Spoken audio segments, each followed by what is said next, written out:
One of my favorite things.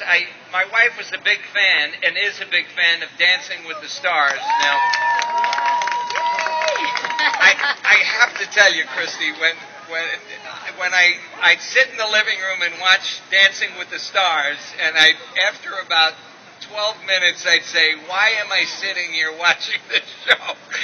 And then it hooked me, and now I watch it. We DVR it and everything. Right. You talked about dedication and work. How did that transfer into Dancing with the Stars? What was that experience like? Well, it was fun to kind of take on the whole new challenge of Dancing with the Stars. I was very reluctant to Yes. be a contestant on the show, but, you know, after talking with my family and my husband, it's like, well, you know, if you go in with the right attitude about just having fun with it, I mean, come on, it's Dancing with the Stars. It's a reality TV show. Like, just go out there and enjoy it. So, you know, I really tried to keep that perspective. But it was a lot of work. It was exhausting. It was, 5 to 6 hours of training a day. And, it's intense. You had a great mentally. partner in Mark Ballas. Oh, I had an amazing partner. I mean, I think that's what made the experience so positive for me was, my partner Mark, and we just got along well. We worked really well together. I'm still in awe of his amazing talent. So it was fun to be a student again. It had been a while since I had really skated, so it was fun to kind of go back and learn something and then be able to perform it. You know, it's interesting because I know I can relate, and maybe a lot of you folks can relate. When we go out of our safe area, so to speak, and leap and the net will appear, as they say, that's what you're talking about with going on Dancing with the Stars. You're comfortable with skating, and now I'm going to go dance, and I've got to start all over again. So that was absolutely. And then, not just that, you're dancing on live television after learning to dance in a couple days, but then you have to face the judges yes. who like to, make some interesting comments every now and then. So, you do feel like you're really putting yourself out there, but you have to take everything with a grain of salt and say, and keep reminding yourself, okay, I'm not a professional dancer. I'm not trying to be a professional dancer, but take, the comments and criticism and try to use it to your advantage for the following week. So, but it was a lot of fun. I'd do it again. So that's a really nice, clean way of saying they were a pain in the neck at times. Is that what you're saying? No, I mean, I would say, the judges were always very, I feel like they were very fair and pretty honest with their comments about me. Now, we love the show now. I have to say it, I'm a guy, but I enjoy watching the show. The competition, I think it's so well produced.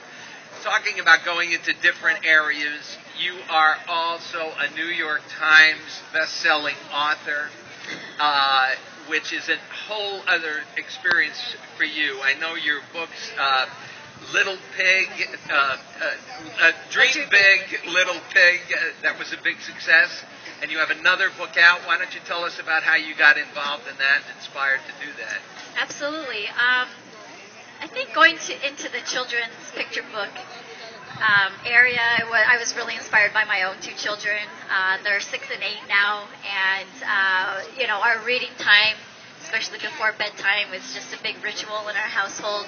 And as a parent, I was thrilled to see them develop a love of books, a love of reading, and to this day they still can't go to bed without that last story. So it's after reading their favorite books to them over and over again, I thought, you know what, this is a perfect time for me to I've always had an interest, but they really motivated me to get it done. And it's like they're the perfect age to write a book for them and to have them involved with it. So they really feel like they were a part of the process for both books, and it's kind of been a fun family affair with everything. You are perfect to be here at America's Family Pet Expo. When you talked about going to Dancing with the Stars, you discussed it with your parents, discussed it with your family.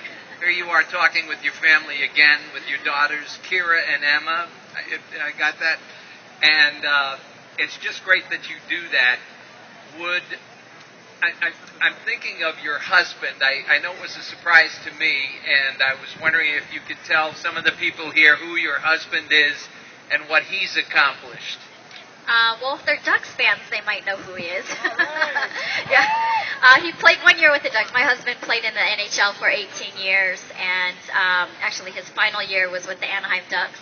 And he's a defenseman and spent 7 years actually in Carolina with the Carolina Hurricanes, and was fortunate to win a Stanley Cup with them in '06.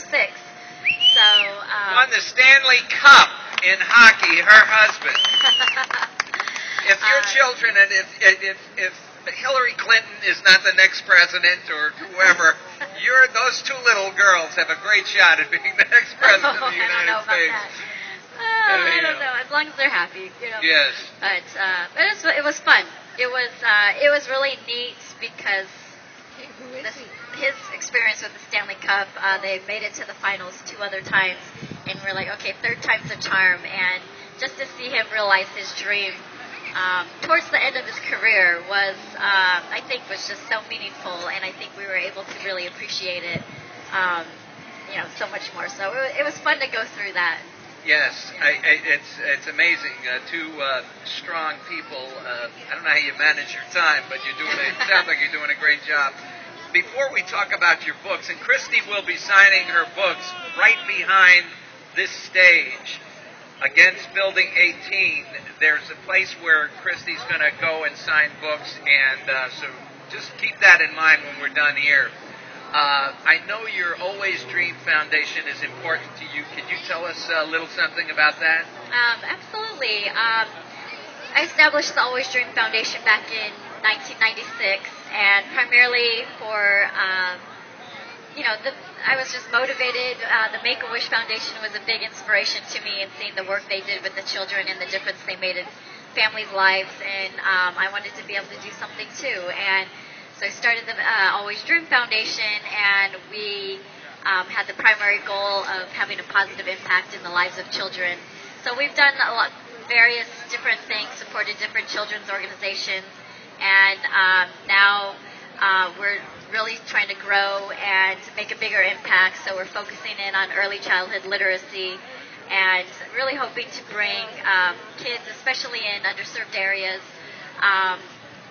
just give them the chance at success in school, success in life by helping them with the tools of just learning how to read, loving books, and doing that. So we're piloting a couple programs this year in schools and hoping that they take off and become something quite big. But we're excited. It's a passion, I think, of mine to be able to have the foundation and to do something. I know I had a lot of support and nurturing from people all around me to help me achieve my dreams and be a skater, but I know that a lot of kids out there don't have that opportunity. They don't have that support system. So to be able to be that for them is really rewarding. Well, you're a wonderful example about giving back. We're so fortunate and blessed. We look around sometimes at other people, and I've been guilty of not giving back at times in my life, and actually some of the greatest moments of my life have been when I extend a hand to somebody, and I'm sure you are a wonderful example to all of us doing what you're doing with that foundation. Don't you think, folks? It's a big world, little pig.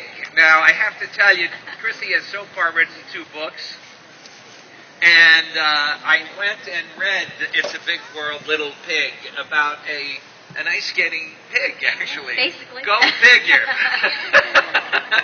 Want to tell us about Paris and the book a little bit, if you will? Absolutely. It's about Poppy the pig, and she gets invited to her very first international competition. So she has the anxiety of being away from home, of not making friends, and meeting animals who are different than her. But she learns from some good advice from her best friend Emma that sometimes it just takes a smile, and everyone smiles in the same language is kind of the little phrase that she uses. So It's all about Poppy meeting new friends and discovering differences, but yet embracing all the things that they have in common as well. And in the end, seeing the similarities are what create the friendship. So yeah, it's a very fun book. I think its main influence was one of my very first international competitions when I was 14. And I remember how excited I was to travel outside the country, to meet people and skaters from other countries and teach them English and learn some words in their language, and really developing lifelong friendships at such a young age. So yeah, it was fun to be able to share that in a book. You know, they always say write about something you know, and it's funny because when I think Kristy Yamagucci, I don't think pigs. But it's certainly, I think you'd all agree, we can see the similarity in the story that she wrote, basing it on a previous experience in your life. It's the best way to go, and probably one of the reasons it was on the New York Times bestseller list. You know what we're going to do, Kristy? If it's okay with you, can we take some questions from the audience? Absolutely. Yeah. Do any of you we have a question down there. You know what? Why don't you take this, honey? Okay, good. Right there.